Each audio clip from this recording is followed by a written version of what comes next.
What's up, y'all? Dennis here. Welcome back to my channel, Everyday Strength, where every day I talk about strength, body, mind, and character. I got about a 10-minute break right now, and so I want to share a quick story. If you saw the title, stick around to the end, and I'll share that funny part. So, message, theme that just came up with my team here, my other job.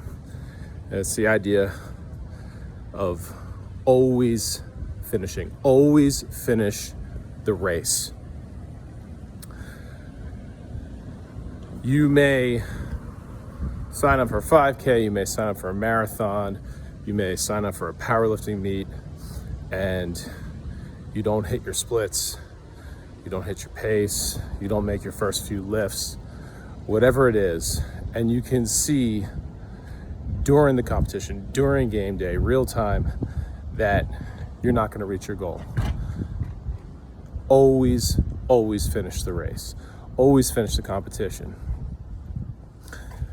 There is so much greater reward in finishing, knowing that you're going to fail, compared to just quitting because whatever, you didn't live up to your expectation.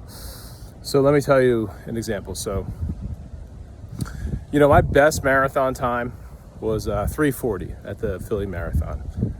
Pretty good, but not elite by any means. That was about 185 pounds. But that is honestly not the marathon I'm most proud of. Not even close. When I look back on the marathons I'm most proud of, there were several others that were way more of a struggle. And I'm more proud about finishing, specifically the marathon on the Great Wall of China. Now, granted, this is supposed to be one of the world's hardest marathons. It's 10,000 steps, like actual stairs on the wall. You're in the mountains, you're at elevation. The air quality kind of sucks. It turned out to be a really hot day. It was like 96 degrees. And what I didn't know is that when you're off the wall, so you're doing those 10,000 steps, it's about 3 miles out on the wall, and then at the end it's 3 miles back, so about 6 miles on the wall. Well, the rest of the 20 miles was basically like on blacktop, okay? And to make matters even worse, this was a marathon that I was doing more as a tourism travel destination race.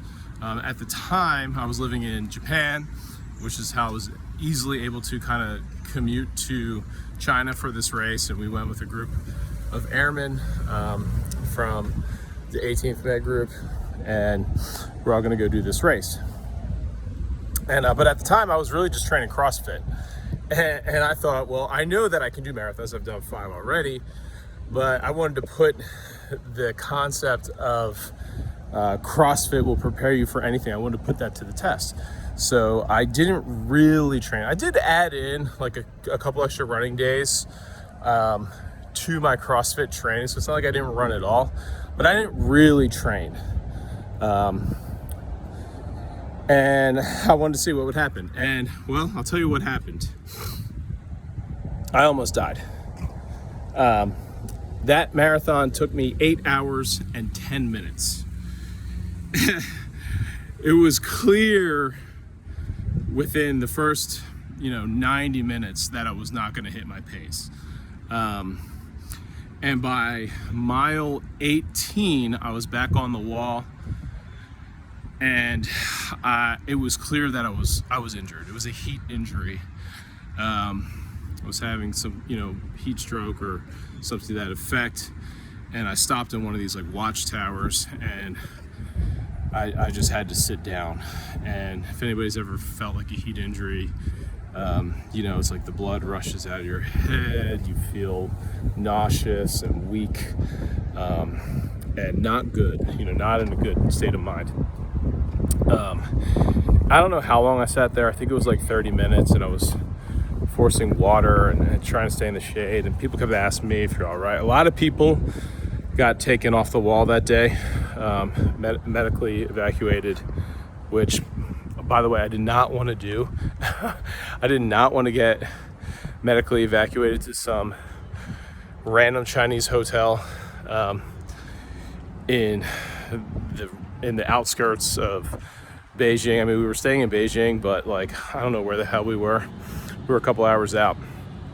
So anyway, I forged on, despite knowing that it was not good. And you know, I was an EMT basic. I was, you know, SABC in the Air Force, self-aid buddy care. Like, I know how dangerous a heat injury is, but it never even crossed my mind that I was going to quit. I had to finish, and I walked a lot of it. But I did actually manage to run a few of those miles, and I finished. And it's one of the proudest moments of my life. I mean, I still look back and I'm just so proud that I persevered, because I mean, it was in the face of death, really. And so anyway, so, you know, whatever, I finished the race, and they had like these masseuses at the finish tent or whatever, like the little finish festival, and I got like my calves massaged or whatever, and I thought that I was going to be okay. I drank a bunch of Gatorade and all this, and then you know, it was a bus ride, and I got on the bus, and I was feeling like really high, like from the finish at first, but then like I could feel, it was a 2-hour bus ride, things really starting to deteriorate. I was just lethargic and a little bit nauseous and losing energy, and I was just like, man, I would do anything to, you know, just feel better right now, to recover. I want to start this recovery process already. I would want to, you know, maybe chug a soda and eat some greasy food, whatever it takes. And so we get back to the hotel in Beijing, and I immediately step off the bus, and this local Chinese woman walks up to me, and she's, "Oh, you're an athlete." And I was like, I guess. Like, she's like, "No, you're with like the runners." I said, "Yeah." And she said, "Oh, you need a massage." I was like, well, look at this angel that God just delivered to me. Like, yes, I do need a massage. Thank you so much. And so we got back into the hotel. My wife was in the room. I was like, "Hey, this is," I don't remember her name. She was like, you know, like looking at me like, what's going on here? And I'm like, you know, she's going to give me a massage. Well, I was like, you know, I obviously looked like death. And she's like, "All right, cool. I guess that's fine. We're in China. It's totally normal." She says, you know, "I'll go downstairs and I'm going to get lunch." And so I get on the bed, and, you know, this probably should have been my first sign. She's like, "Yo, get undressed," and like puts me under just like a shower towel. I'm like, all right, well, whatever. And then, so she gets on my back and she's massaging, and I notice that, you know, well, she's wearing a dress, and I'm like, yeah, that's her butt. I can feel she's not wearing underwear on my back while she's massaging me, and I'm like, okay, well, this is bad. But there wasn't even enough time to process that moral dilemma, because at the same time I was really deteriorating, and I started shivering, and I basically lost control of my ability to regulate my temperature. My nervous system was all out of whack, and I was literally like practically convulsing. I mean, and she noticed this, and she's like, calm down, you're nervous," or something like that. I was like, no. Like, I don't know what's going on. Like, I'm losing, like, I can't stop shivering. I'm sick, I'm saying. And this woman, God bless her, I really think she might have saved me. She went and took all the towels in the bathroom and just like ran them under like the hottest water possible that would come out of the faucet. I mean, it was very hot water, thankfully for this hotel. And she just put all these hot towels on me, and just like I kept doing that, and eventually I stopped shivering. And then eventually my wife knocked on the door, and I was like, yes, let her in. And my wife is like now seeing me like naked on the bed with all these hot towels on me, and like I don't even know. And she's like, what is going on? I'm like, listen, she helped me. And I'm like, yo, just like give her some money. And like, I thanked her, and whatever. Very embarrassing story. I promise you that's exactly what happened. And it was so clear. I mean, my wife didn't even like really ask questions other than like, are you okay? And she kind of took over and continued to manage. But yeah, so I mean, she saved my life, I say.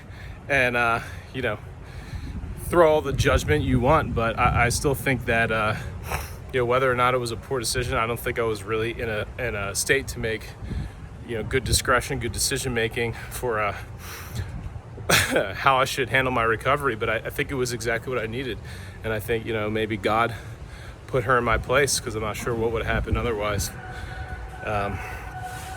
So I was very grateful, but needless to say is like, yeah, it was very dangerous. I could have died. A lot of people went to the hospital that day. That was a whole debacle trying to get the military health care to figure out how to pay these Chinese hospitals and just coordinate those language barriers. And so I was grateful that I didn't have to do that, pay any money out of pocket.